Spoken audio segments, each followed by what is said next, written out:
میرا شوہر نامرد ہے اور مجھے خلا چاہیے۔ وہ تنسیخ نکاح کا عام سا کیس تھا۔ اچھی پڑھی لکھی فیملی تھی، 2 پیارے سے بچے تھے، لیکن خاتون بضد تھی کہ اس کو ہر حال میں خلا چاہیے، جبکہ میرا موکل مدعا علیہ شوہر شدید صدمے کی کیفیت میں تھا۔ جج صاحب اچھے آدمی تھے، انہوں نے کہا کہ آپ میاں بیوی کو چیمبر میں لے جا کر مصالحت کی کوشش کر لیں، شاید بات بن جائے۔ مدعا علیہ شوہر کا وکیل ہونے کے ناطے میں نے فوری حامی بھر لی، جبکہ مدعیہ بیوی کے وکیل نے اس پر اچھا خاصا ہنگامہ بھی کیا، لیکن خاتون بات چیت کے لیے راضی ہو گئی۔ چیمبر میں دونوں میاں بیوی میرے سامنے بیٹھے تھے۔ ہاں خاتون، آپ کو اپنے شوہر سے کیا مسئلہ ہے؟ وکیل صاحب، یہ شخص مردانہ طور پر کمزور ہے۔ میں اس کی بے باکی پر حیران رہ گیا۔ ویسے تو کچہری میں زیادہ تر بے باک خواتین سے ہی واسطہ پڑتا ہے، لیکن اس خاتون کی کچھ بات ہی الگ تھی۔ اس کے شوہر نے ایک نظر شکایت اس پر ڈالی اور میری طرف امداد طلب نظروں سے گھورنے لگا۔ میں تھوڑا سا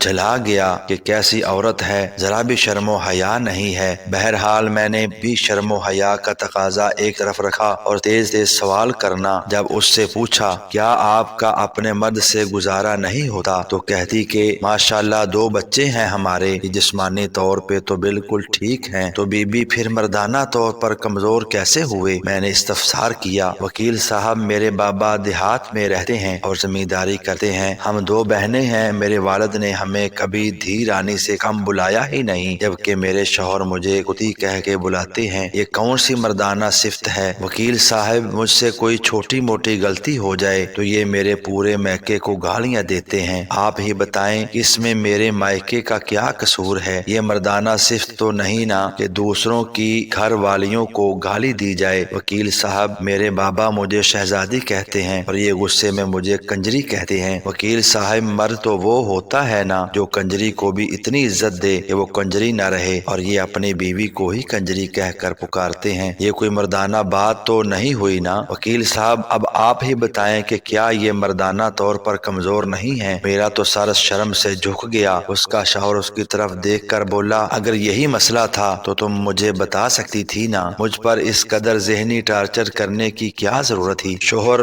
منایا، آپ کو کیا لگتا ہے کہ آپ جب میری ماں بہن کے ساتھ کسی ناجائز رشتے کو جوڑتے ہیں تو میں خوش ہوتی ہوں؟ اتنے سالوں سے آپ کا کیا گیا؟ یہ ذہنی تشدد برداشت کر رہی ہوں، اس کا کون حساب دے گا؟ بیوی کا پارا کسی طور کم نہیں ہو رہا تھا۔ خیر، جیسے تیسے منت سماجت کر کے سمجھا بجھا کے ان کی صلح کروائی۔ میرے موکل نے وعدہ کیا کہ وہ آئندہ اب کبھی اپنی بیوی کو گالی نہیں دے گا، اور پھر وہ دونوں چلے گئے۔ میں کافی دیر تک وہیں کھڑے سوچتا رہا کہ گالیاں تو میں نے بھی اس خاتون کو اس کے پہلے جواب پر دل ہی دل میں بہت دی تھی، تو شاید میں بھی نامرد ہوں اور شاید ہمارا معاشرہ نامردوں سے بھرا پڑا ہے۔ ایسی اچھی اور سبق آموز ویڈیوز دیکھنے کے لیے چینل کو سبسکرائب ضرور کیجیے گا۔ اللہ حافظ۔